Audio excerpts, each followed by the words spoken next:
I'm Matthew Woods, host of Leading Out of the Woods, a part of the Education Podcast Network, just like the show you are listening to now. Shows on the network are individually owned, and opinions expressed may not reflect others. Find other interesting education podcasts at edupodcastnetwork.com.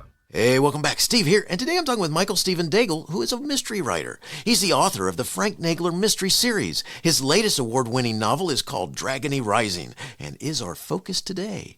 Awesome story, lifelike characters. You're going to love this. But before you go, it'd be so cool if you took time to help out the podcast. Here are a couple ways. One is you could tell a friend and share the links. Another is, go to my website and leave a review and subscribe. And how about this one? Click on the link on my website homepage where it says Buy Me a Coffee. By doing this, you could donate $1 or $2 to help me address the cost associated with producing the podcast. Thanks so much. You are awesome. Enjoy the show. Frank has morphed over time because in the very first version, Frank was 75. He was a retired cop, and he's reading the newspapers to Leonard, who's blind, and Frank comes across this item in the paper about a break-in at the college and says, we have to think about this. And so he starts meddling in the investigation because that's what he did. It's the Education Podcast, your favorite show, with lots of groovy guests and they share what they know. So crank it up to 10 and let your neighbors know that here's another show with Dr. Steve Milletto. Teaching, learning, leading, K-12. Teaching, learning, leading, K-12. Teaching, learning, leading, K-12, with Dr. Steve Milletto. Michael Stephen Daigle lives in New Jersey with his family. He was an award-winning journalist for more than 4 decades, including 25 years in New Jersey at the Bridgewater Courier-News and the Morris County Daily Record. After graduating from Binghamton University, he wrote his first novel at 22 and a second at 24. The second one years later became the first book of his multi-award-winning Frank Nagler Mystery series, The Swamps of Jersey in 2014, A Game Called Dead in 2016, and The Weight of Living in 2017, The Red Hand 2019, and the newest one, Dragony Rising 2022. Kirkus Reviews called Nagler one of modern fiction's expertly drawn detectives. Our focus today is Michael's novel, Dragony Rising. Michael, thanks so much for being on the show again, and say hi to everyone. Hello, Steve. Thank you for the invite, and hello, everybody in Steve's world. Good to talk to you. Well, glad you're here, and welcome back. And the last time we talked was on episode 302. To give you a little idea of where I am now, I'm at 673. So, good for you. Good for you. That's good to hear. Thanks. And that was in June 2020, which means that a lot happened also between those times. And let's start talking today about why you decided to write a fiction series. Where did that come from, since you were doing journalism and all that? Actually, I started writing fiction before I got into the journalism business. I got out of college. I got through college because I could string words together. And in order, I was writing, college theses, and so they had to make sense in that world, but it wasn't a terrible struggle. I could write, basically. So I got out of college and said, you know what? I'm going to write a mystery series. And that's literally the decision I made. I wasn't a mystery reader. I had seen a couple of Humphrey Bogart movies, and maybe read a Dashiell Hammett or two, but wasn't a big fan. I just said, I could do this. So I just started to do it.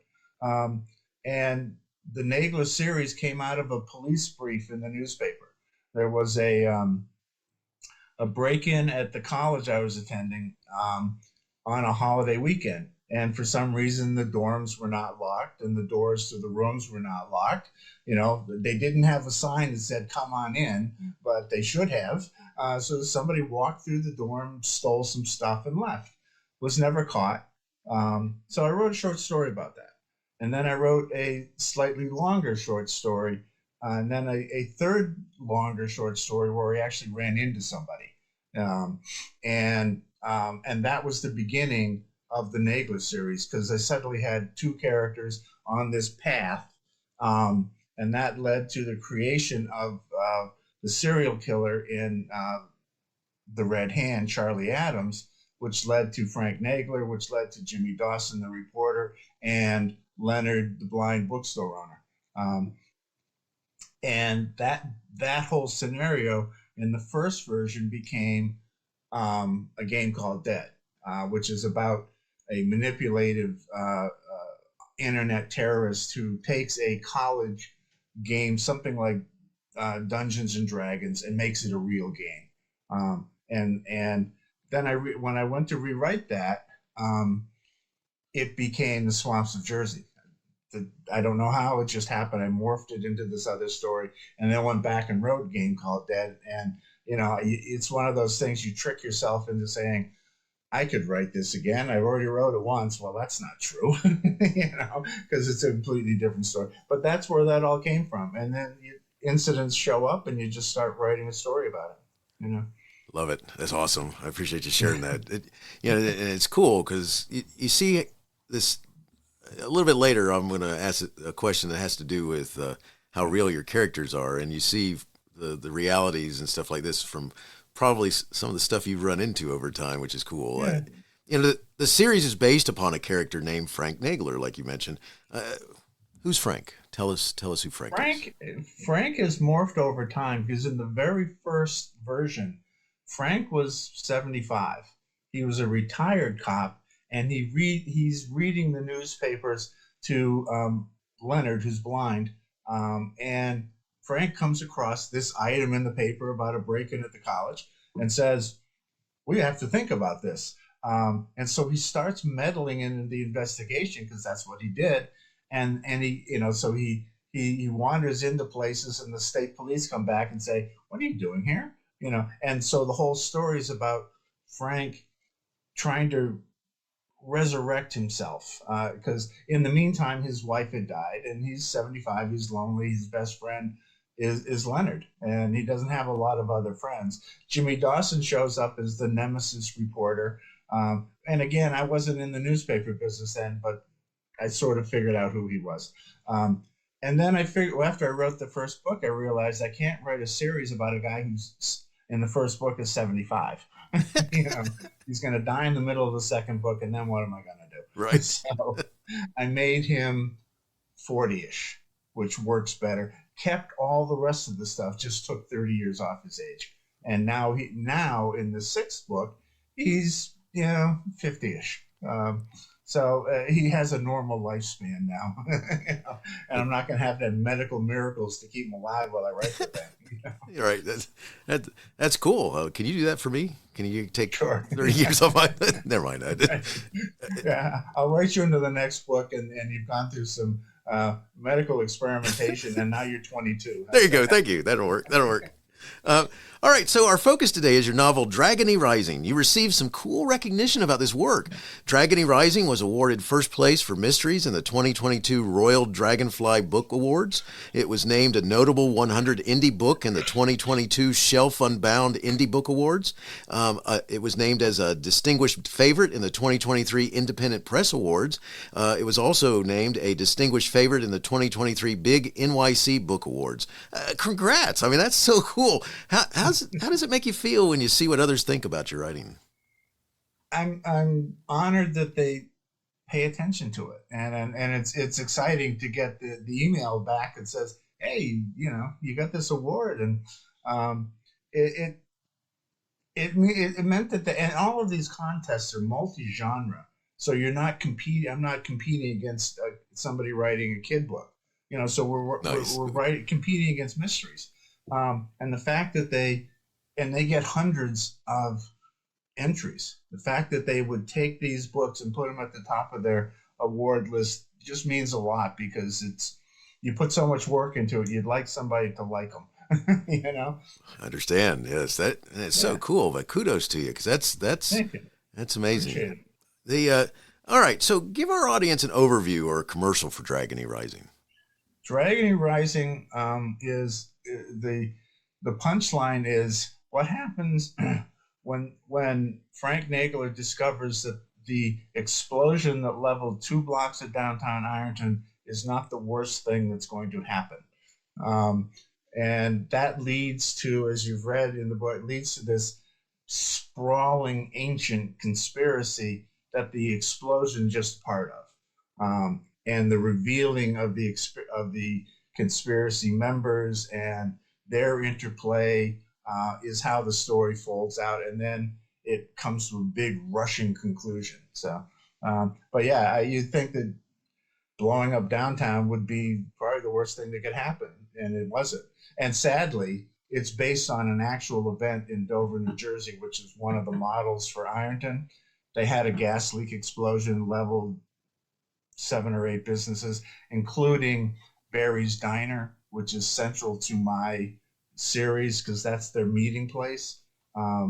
And I think in the front of the book, and I make an acknowledgement that Barry's in real life is no longer there. Oh. But I had to find another place for Barry's, and it's too bad. They have rebuilt that part of actual Dover. But yeah, so we start with an explosion of unknown origin, and there's Nagler going, look at that. And it was fun because we focused on the yellow chair.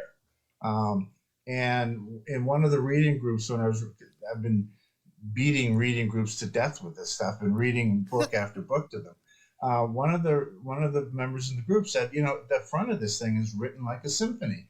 There's all this cacophony, and then you have this quiet part where they look at the chair, and then there's all this cacophony, and you come back and there's the chair. And that's sort of was the point, because the chair plays a really important part at the end. So it's all just how you create the story and put it together. So fun story to write. I can imagine, and that's cool because the chair part is funny because I'm gonna, one of the things that happens in here, all these different, very realistic conversations between these characters, and then noticing the chair and so that's what I think's cool about this, because there's some things that are talked about in here that it's like, first of all, there's a lot of stuff gone, blowed up, it's blowed up stuff. Yeah. Right. Yeah. And so obviously something has to be looked into to figure out what's going on here. And I just love the interaction that's happening here. And, it's something I wanted to ask you about is, how do you write, to make people sound real? I mean, the conversations are so lifelike. I mean, do you do something or have a focus that helps you make this happen? Well, the first thing is that nobody speaks the same. Everyone talks different, right? And so you have to think about that. Even in day-to-day conversation, you speak to different people differently. If I'm sitting here and talking to a bank manager about a house loan, that's a different conversation than if I'm out in the street talking to my neighbor, about the new people who bought the house next door. And you shorten sentences. You speak in 5 or 6 word bursts all the time. And in character creation, you're trying to find that pattern that helps explain the character. So you don't have to write a paragraph of explanation saying, this guy did this, this, this, and this. You just have him speak it. And the fun part of that is, and we're talking about the yellow chair, Nagler assigns Randy the rent-a-cop to keep an eye on the chair. And the thing with Randy is he never gets Nagler's name right. And he refers to him 10 times, I think, in the book, all by a different last name. And that's just Randy. He's this goofy 20-year-old, and who's just thrilled. He's got a notebook, and he takes it very seriously. But he talks in as close to a teen vernacular as you can create. And then you've got McCarroll, the poet thug, who talks about. There's a scene where he meets Nagler in the swamp, and he talks about how you and I are just foot soldiers in this constant battle in the everlasting, and he gave him this hyper sense of poetic language when in fact he was a murderer, so you give him that thing. And one of the things I did specifically, there's a character named Jerry Langdon, who's a firefighter, but he's also sort of a part-time assassin. He uses the word "yuz," and it's particular to him because if you at the end in that tape you hear this voice that said "yuz all dead men," and that's the clue who's this particular killer. And it was important that he say it in a particular way. It isn't use it isn't you guys, it's yuz. It's a contraction, and that identifies him as the speaker. So the reader hears that, and it's like, I know who this guy is. I love it. I love stuff like that, especially because it could mean nothing or it could mean everything. Yeah, and, it depends on how you put it in, and he says it 3 times, and each one has a different reference. So, because he says it in the very last scene where all the chaos is broken out, he turns to Navy and says, "You just got the wrong guys." So it has a different meaning there than it had previously.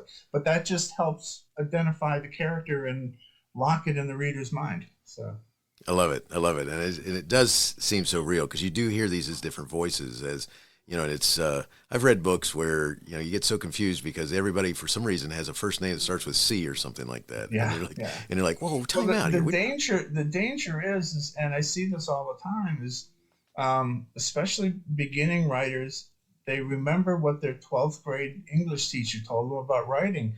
Every sentence has to have this, this, and this. And in fiction and actually in nonfiction too, it doesn't have to be that way. You write to a purpose. And the hard part is when you have multi-speakers is to make them sound different. And I read too many books where everybody speaks in 10-word sentences, followed by an exclamation, then 10-word sentence. And, we don't talk like that. We just don't. So I tell if I'm in an event with writers and somebody asks me that question, I say, forget everything you learned in high school. Just create a dialogue that sounds natural, because that's how your reader is going to identify with that particular character. And it's tricky because if you're writing in dialect, you have to get it right. If you have and the tricky, I'm a white guy. I don't have a Spanish accent. I don't have a Greek accent. My Italian guys don't have Italian accents. Although Manny, we talked about Manny the jeweler, who sort of did. It's a matter of how you present it. You want to be able to present it in a way that the reader identifies who it is without trying to be something I'm not as a writer. So you dribble it in and hope it works. I love that. You really don't want to wake up in the morning and get 19 phone calls from people who said that I insulted, the Haitians, because, right. That's never anybody's intent. You're just trying to write a character. Yeah, that makes so much sense. That's, it's funny because like when you're talking about who they are and such, I mean, I have Italian heritage, and Okay. It's funny because I used to hang out with my dad and his friends and my grandfather and his cronies and stuff like this. And it was just funny because when I read some of your characters, I hear their voices in my head, and so they're reflected in some of your characters. And it's just, and it is how, people have these mannerisms. They talk differently. They could have the same background, but they still talk differently. They have a different way of saying it. And I bet your grandfather talked to you differently than he talked to the salesman, because it's a pointed conversation. And it's just a matter of observing and listening, and as a newspaper reporter, been in, 1,000 meetings, and people stand up in the audience and they're not articulate, and sometimes the person running the meeting has to go, could you get on point here? We don't need to know the entire history of your street. You just need to know how close the sewer line is going to come to your property, that kind of thing. And so they talk, and they're not public speakers. They're just rambling, and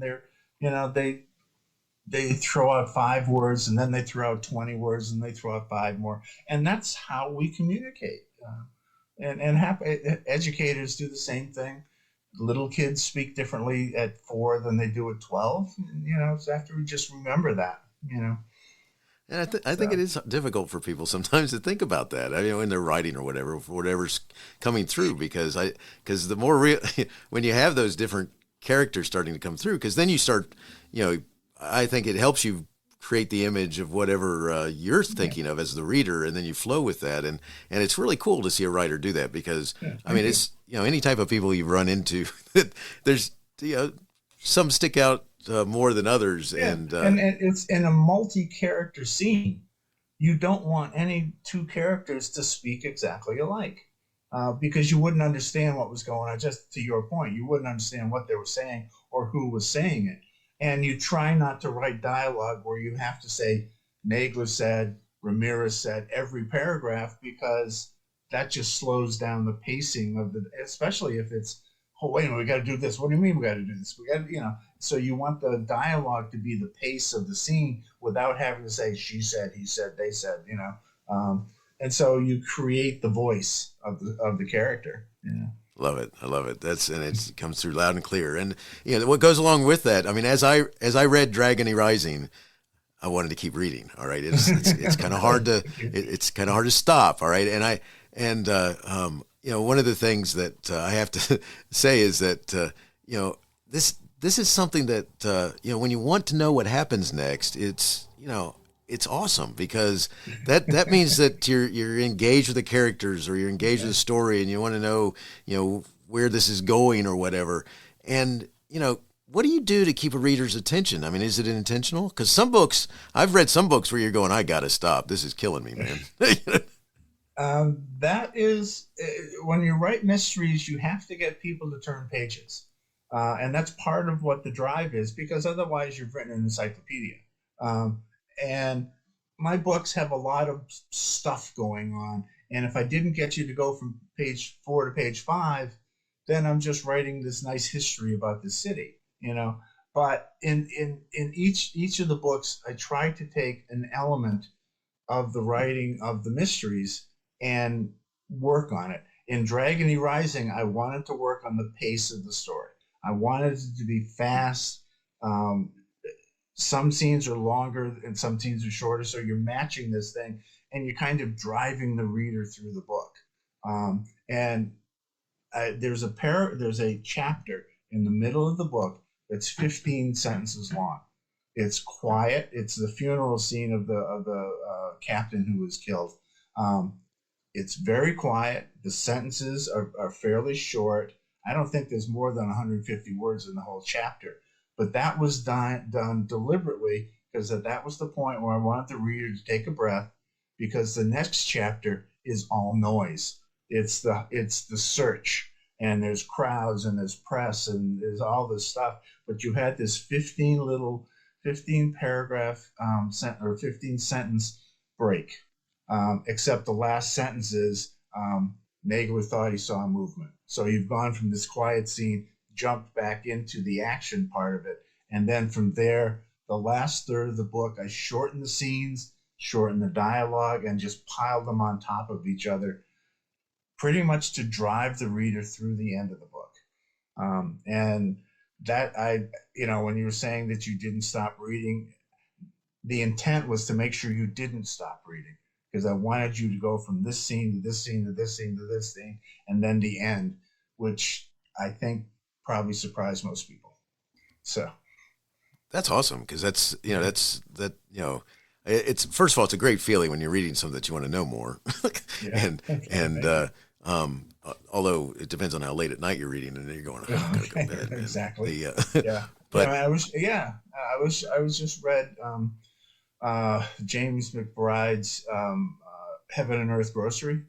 It just came out and sold like 2 billion copies in 20 minutes. It's this fabulous book, and the pacing and the dialogue and the way he's structured. I read 150 pages before I even realized that I had read 150 pages. You're just sucked into the story, and you go, man, this is great. That's awesome, because it is. It's a neat feeling when you went, because you didn't. Although the problem with that is that it leads you to want the author to do more. So it's like, so when's the next one coming out? And I'm gonna ask you that question in just a minute. So, but it's good stuff. I love how you're doing that. Appreciate that. Yeah, so let's talk a little more about writing for a minute. How do you make an idea or thought about a storyline, turn into a story? Some of it is just diving into it. as I said, I mean, the incident that led to Dragony Rising was an actual explosion. Nice. And the thing that kicked off this whole series was a break-in at a local college that left, I've written those things myself as a reporter. There's nothing to say. The guy came in, stole stuff, and left, and the cops have no idea who he is. So it opens the question, who is this guy? And it's always the curiosity of what you can do with an incident to make it into a story. And in some way, each of the Nagler books has a real-life incident that led me to write a note and say, this might be something. And then it's the experiment of taking that could be something and beginning to layer it. With this series, I have a starting point with Frank Nagler. So you go from that could be a story to what's Nagler going to do?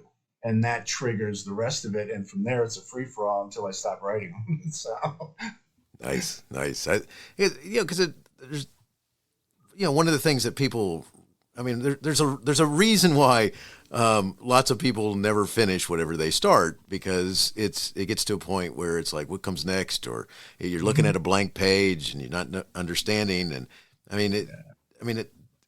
and so there is an art to making it. Here's an idea, and now I got to turn it into something. There's an art to creating art, and it's a mindset as much as anything else. And certainly, as I've been in the newspaper business for so long, the concept of deadline pressure is a real thing. You come back from a meeting that went a half an hour longer than necessary. That hole on that page didn't get any smaller while I wasn't writing the story. So you came back, looked at your notes for a couple of seconds, and sometimes I wrote stories where I didn't look at my notes because I had the whole story in my head. It had happened 20 minutes before, and on the way walking back to the office, I already figured out what the story is. You sit down, jam it through your computer, and send it off to the editor. It's a skill that you might not get in any other business, because you are turning this amorphous event into 800 words. And I always thought, and my best colleagues in the business always knew that we were the witness to whatever that was. Not everyone who is going to read that story the next morning was there. They didn't read the environmental report on river pollution. They didn't, talk to the bank owner. They didn't go to the fire scene and watch the house blow up. So you have to put them there, and that's it's a news technique, but it's also a fiction technique. That's what you want to do, is put the reader standing outside the rim of the protective rim while half of downtown Ironton burns, and who would be there. And in Dragony Rising, I have neighbors of people who think their friends may be caught in that rubble, and we have Barry, the diner owner, looking for his cook because Tony was supposed to open the restaurant that morning, and so that's how you get the reader to be standing outside the rope, watching this thing go on. So that's awesome. I love it. Thanks for sharing that. All right. So you mentioned this just a second ago. I mean, how do you edit? I mean, at some point, you get to a point. I mean, do you go out and find editors first? I mean, I heard you talking about sharing your book with. You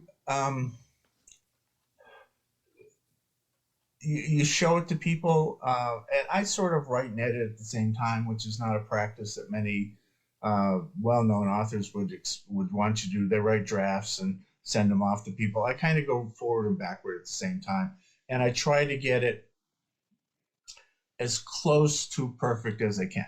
But everything you write needs to be edited by somebody. So then you send it off to other folks and have them take a look at it. But I also get the feedback from the writers groups. If you read it, I probably read 100 pages of Dragony Rising to the Greater Lehigh Valley Writers Group over 18 months. They get to know the story a little bit, and they'll say, didn't you do this before? Why are you doing this now? And then you go back and look at it, and you have this two mismatched pieces of information that you have to connect. So it's a fluid process, and it probably should be, because every question that somebody asks makes you go back and look at it and say, okay, it made sense to me on Monday. Does it make sense on Thursday? That kind of thing.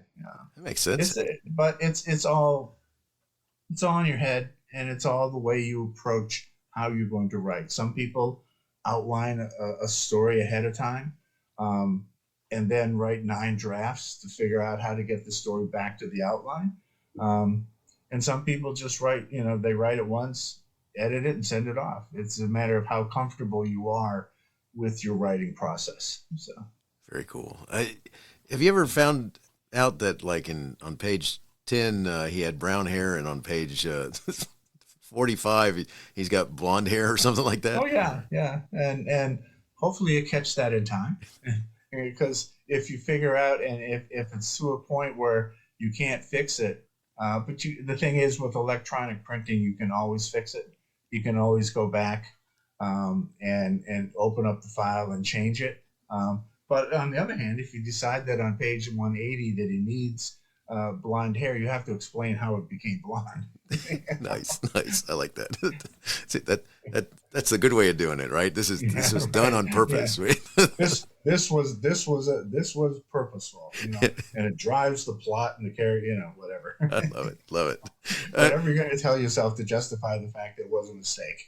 Exactly. There you go. There's no mistakes. This is part of the story. Happy accidents is have been called. Yeah. Love that. All right. So now's the time to answer this question. Is there a new book on the way? Yep. It's called Nagler's Secret. And what I had planned is, because I've got 3 other things that need attention, and I wanted to take a year off from Nagler after writing Dragony Rising. But as it happens, about 3/4 of the way through Dragony Rising, I realized what the next one was going to be, and put a coda on the end of Dragony Rising to tell readers what it was going to be. So that's what I'm writing. This one involves an incident. This one gets to the mythology of Frank Nagler. He's seen as this stalwart, honest cop, good guy, native of the city, protector of his hometown. There was an incident in 1995 involving what may have been a police raid on a house that could be involved in a child sex ring. Jimmy Dawson sees this and records all the police activity, but it doesn't look right. There's something, he's covered hundreds of them, and there's something about this one that doesn't see. So we have 2 parallel stories. We have Dawson trying to figure out what it was that was going on, and he comes across this woman's name. Her name is Naomi Baptiste. And so the questions of this story are, who is Naomi Baptiste and what's her relationship with Frank Nagler?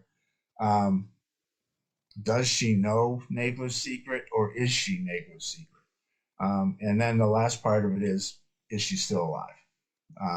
And I wrote the big middle part of this story, except for some things, and I never had defined where the secret came from. So I had to write the beginning, and it took 3 or 4 attempts till I found a mechanism to tell the story. Because you can't have Nagler investigating his own secret, because guess what? There is no secret, But this gets to a point in Frank's chronology where it's after his wife died, and he's a mess.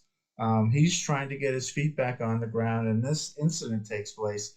And is there a relationship between him and Naomi Baptiste or not? And where did she go? Because she sort of just disappears, except that she comes back to town later on as sort of as somebody else. In the vast middle of the story, there's a woman who has different colored hair depending on who she's talking to. She's always wearing a scarf, and there's this reference to this incident where there's a reference to a woman with a scar on her neck, and are the scars hiding the scar, or is that someone else? And we go through we go through this on parallel tracks. And I've already written the end because I figured, what the heck, I've written most of the beginning. Let me see how it's going to come out. And the secret's revealed in the last 5 paragraphs. So Nice. It's typical Nagler story. It's a big, messy thing. Cool. That I will corral and make sense. So. Gotcha. Cool, though. I think it's funny. I want to point out that you start off by saying, and I have these other things I have to do, but then this idea came to me. It's pretty much what. and the thing is, as I finish Nagler's Secret, I have to write the next one because I'm not going to reveal all the details about this. That's going to happen in the next book. And then I will actually put him aside. I'll send him on vacation for a couple of years. Nice. Or something, you know. Very cool. Until somebody asks me when's the next one coming out. Right. Which is what happens, because I put that stuff on my blog, and my writer friends, especially my good friend from Texas, says, "Geez, this was good. When's it going to be done?" And my response is, "I started writing it yesterday. Give me a break." It won't be done by Friday. You know? But that's just part of this. That's the challenge you give yourself as a writer. You know. What you're going to do with this character, with this setting. Can you write it to a point of exhaustion, or is there always something else that's going to take place? And with Nagler, there's a good chance that there's always something else. So you plug away at it. You know? Yeah. Excellent. I love it. I love it. Michael, we're getting close to finishing up. If someone wanted to follow up and connect with you or learn more, where would you send them? I would send them to my website, www.michaelstephendaigle.com. And the reason for that is there's 2. One, my Facebook was hacked in December, and I'm still cleaning up the damage. Periodically, people ask me if I'm still selling the 2015 red Honda, and I'm not. You know, my publisher's shutting down, so I'm getting back the books and planning the next steps here, but so places that I would normally refer people to are going to change, and I'm slowly building Facebook back, but I'm doing it carefully because I really don't want to invite this guy to do it again, you know, because I got calls from people who said, "I just got a call from somebody who said there was you and you were asking for money," and I said, "No, that's not me." So what I did is on Facebook, I said, "This is the profile, immediately block it, because there's somebody who's going to call you and ask for money." And so they did, fortunately. And I think sending all of this stuff to Facebook, I did get them to, it looks like they've deactivated that account, so I can begin to safely create a new one. But check out my website, where right now most of the information will be. And we're working on finding new ways to get the books published. That all just happened, so I'm working my way through it. You know. Well, I wish you good luck on that. I read one of your blog posts recently where you talked about you're looking for a new publisher. So. Yeah, that was an ad. Please, you know. It's a good ad, by the way. Hire me. Right. Well, good luck with it. But I mean, I was at a chat last night with some folks who in the same, and I was at a book conference a couple of weeks ago where 3 or 4 people have already gone through that, and there's 10 different ways to get it done, and you just have to pick the careful one that's going to, in the long run, be beneficial. So, gotcha. We'll just work on it. Well, good luck. It'll work itself through, and get the next publisher. So, all right. So let's finish up with a couple other questions, and the first one's like this: do you ever make appearances at writing conferences, bookstores, and other such places? And if so, got any coming up?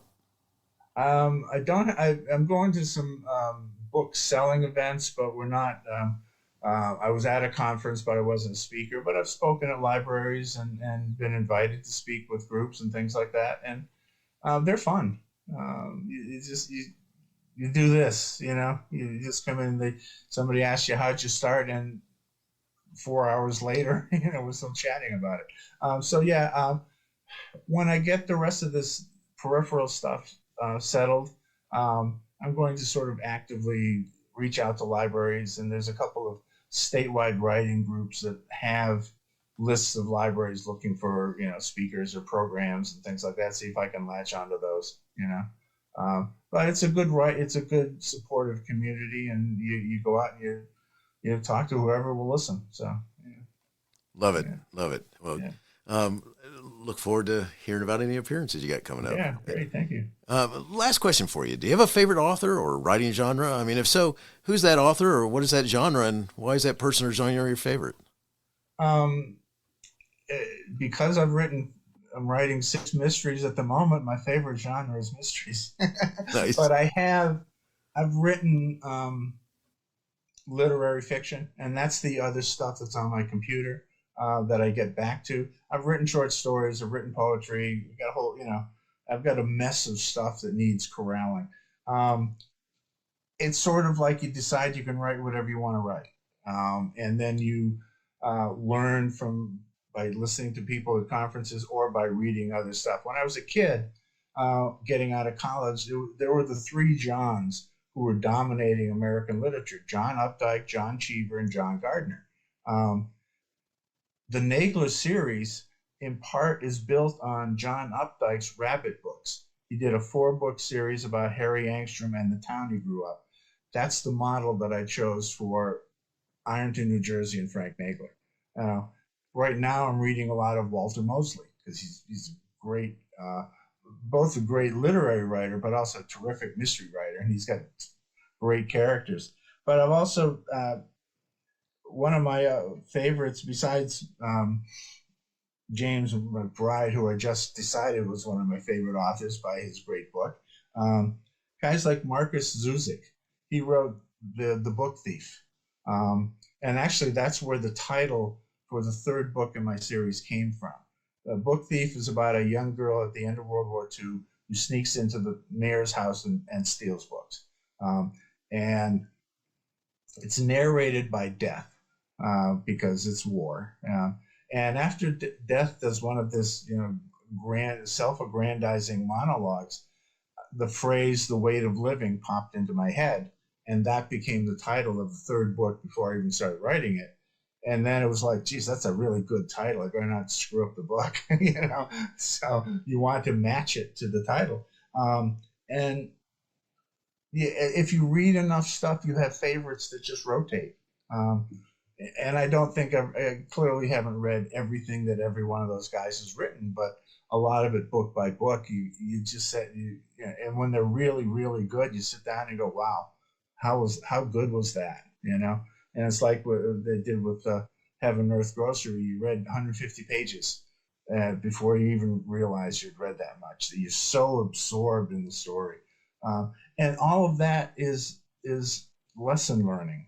You start to look at how did he do that? How did he get you to sit still for that long and live with these characters? And that's what and I try to not mimic it, but do the same thing with Nagler and Ironton. Ironton's a place, and these stories are sort of the saga of Ironton, New Jersey, told by Frank Nagler. So, Love it. So it's the challenge that you give to yourself as a writer: how to keep it fresh, how to learn, and how to translate that learning into a book that people will read. So. Very cool. I love it. Thanks for sharing how you do that. Michael, thank you so much for sharing your book, Dragony Rising. Love it. Lifelike characters and an awesome story. Just made me want more, and glad to hear there's more coming. Okay. So wish you the best in all you do. Yeah, thank you very much, Steve. It was great to talk to you again. Appreciate the opportunity. Hey, you have been listening to Teaching, Learning, Leading K-12, a podcast to help you help kids achieve their dreams. Teaching, Learning, Leading K-12 is a member of the Education Podcast Network. Podcasts for educators, podcasts by educators. Teaching, Learning, Leading K-12 is a member of the podcast network based in Canada called Voice Ed Radio. Voice Ed Radio, your voice is right here. The opinions expressed on Teaching, Learning, Leading K-12 are those of the guests and host. Teaching, Learning, Leading K-12 is intended to share ideas, advice, and suggestions. Teaching, Learning, Leading K-12 is produced for educational purposes. Hey, thanks for listening. It would be awesome if you visited my website at stephenmiletto.com and connected with me, left a review, and listened to more episodes. And by the way, you could also share it with your friends, with your family, and your colleagues. Thanks so much. You're awesome.